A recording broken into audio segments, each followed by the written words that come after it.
এদিকে চলে আসুন, আমাদের বাকি পাট ফাটে সব বার হবে।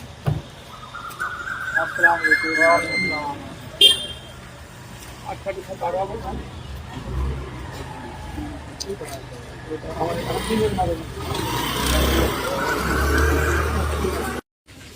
সেকেন্ড এপ্রিল মোথাবাড়িতে একটা ইনসিডেন্ট ঘটে।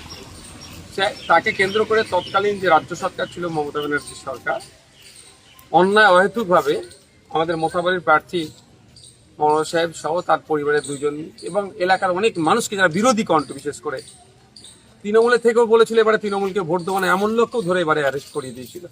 অন্যায়ভাবে এতদিন তাদেরকে আটকে রেখেছিল।